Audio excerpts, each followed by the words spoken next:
Bismillahirrahmanirrahim.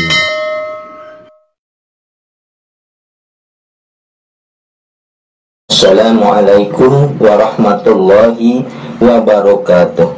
Alhamdulillahirabbil alamin.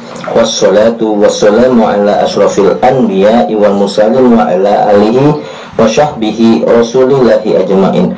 Asyhadu an la ilaha illallah wa asyhadu anna muhammadar rasulullah. Allahumma sholli wa salim wa barik wa karim wa anzim ala sayyidina wa habibina wa syafi'ina wa qurrati ayunina wa maulana Muhammadin wa ala alihi wa ashabihil kiram wa man tabi'ahum bi ihsani ila yaumil amma ba'du. Bersyukur kita kepada Allah dengan mengucapkan Alhamdulillah. Alhamdulillah, segala puji bagi Allah yang telah memberikan kita banyak kenikmatan.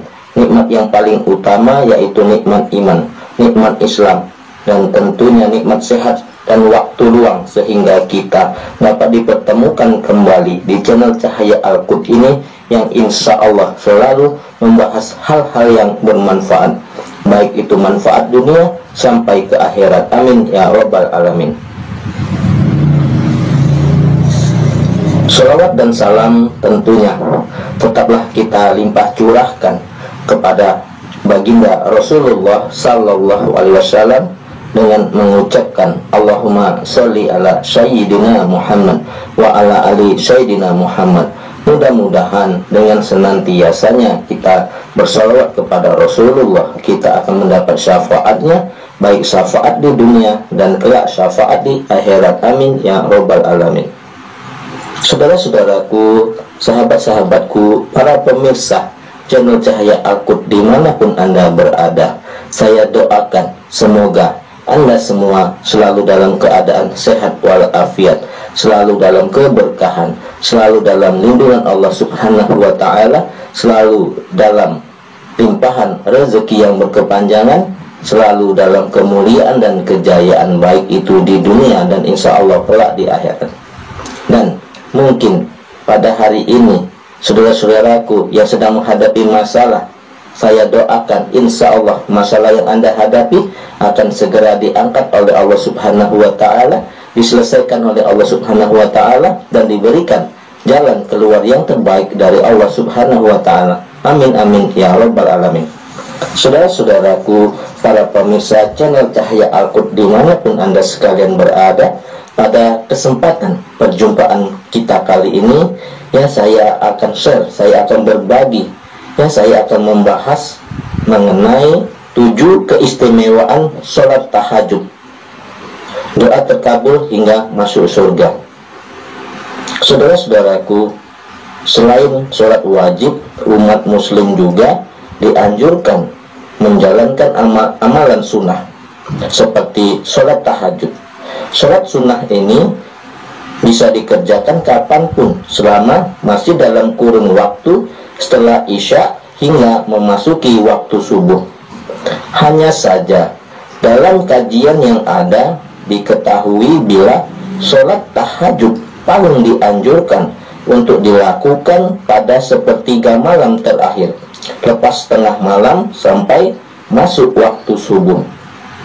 Selain itu, terlepas dari hukumnya yang sunnah, sholat tahajud menyimpan cukup banyak keistimewaan, yaitu diantaranya keistimewaan sholat tahajud.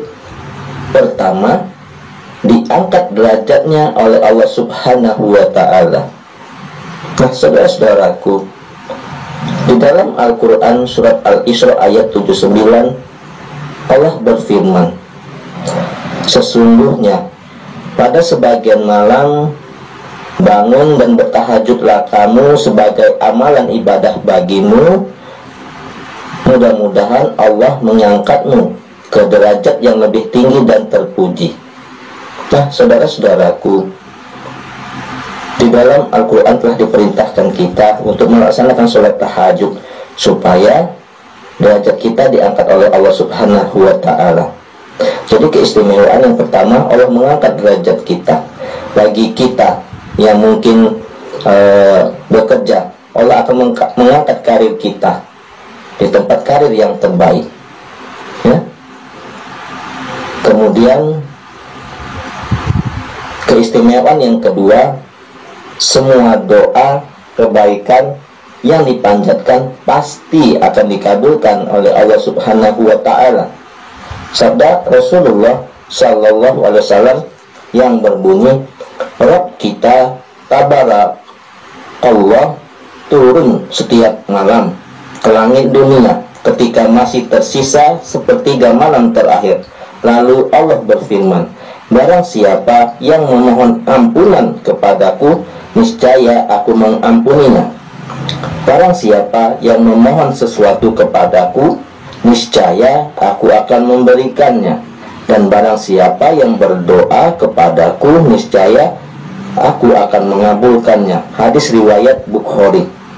Selain itu, ada pula hadis lain yang menegaskan hal yang sama, yakni sesungguhnya di dalam malam terdapat waktu yang jika ada seorang muslim meminta kepada Allah dengan kebaikan, baik urusan dunia maupun urusan akhirat, pasti Allah akan memberikannya.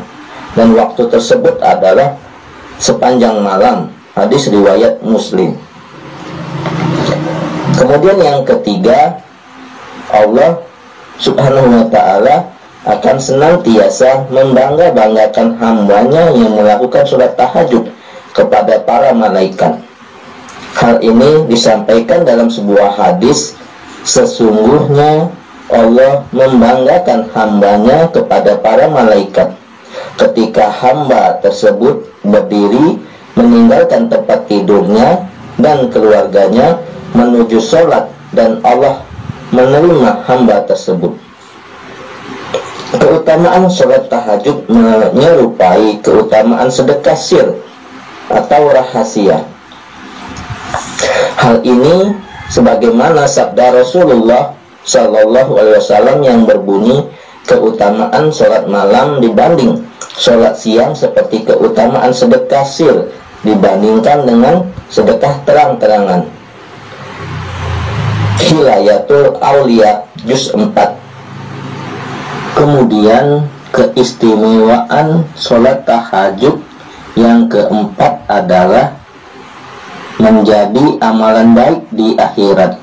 Dalam surat Az-Zariyat ayat 15-18 disebutkan bahwa orang yang senantiasa melakukan sholat tahajud, insya Allah akan mendapatkan sebuah balasan yang setimpal yang diberikan oleh Allah ketika di akhirat. Ayat tersebut dengan jelas menyebutkan bahwa sesungguhnya orang-orang yang bertakwa berada dalam taman-taman surga dan di mata air, seraya mengambil apa yang Allah berikan kepada mereka. Sebelumnya mereka telah berbuat baik sebelumnya di dunia. Mereka adalah orang-orang yang sedikit tidurnya di waktu malam dan di akhir malam. Mereka memohon ampunan kepada Allah. Quran surat Az-Zariyat ayat 15-18. Kemudian keistimewaan sholat tahajud yang kelima adalah menjaga kesehatan rohani. Selain meningkatkan iman, melaksanakan sholat tahajud ternyata juga bisa menjaga kesehatan rohani. Ini ditegaskan oleh Allah Subhanahu wa Ta'ala yang mengatakan bahwa orang yang selalu sholat tahajud akan selalu punya sifat rendah hati, ramah, dan refleksi ketenangan jiwa di dalam kehidupan sehari-hari.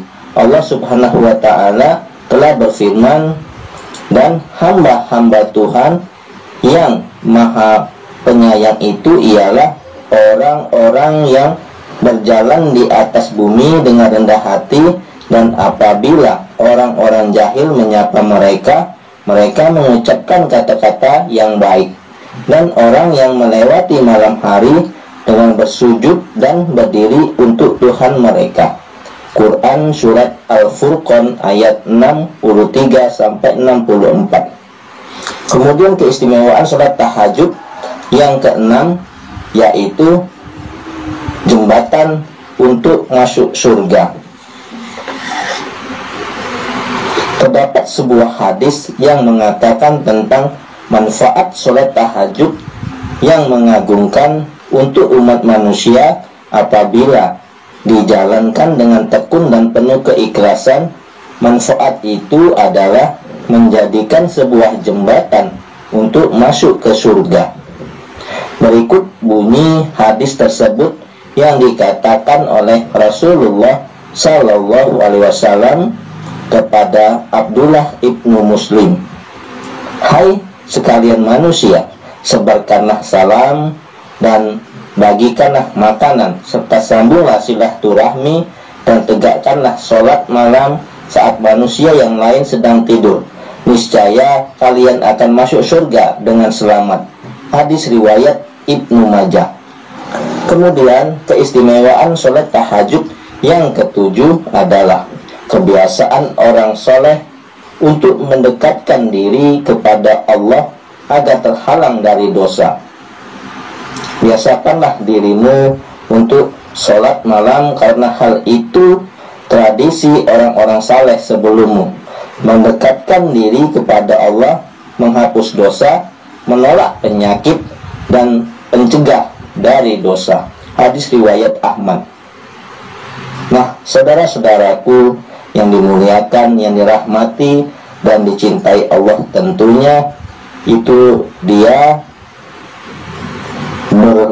beberapa keistimewaan sholat tahajud yang bisa kita rasakan, khususnya bila dikerjakan pada waktu utamanya di sepertiga malam terakhir lepas tengah malam sampai masuknya waktu subuh.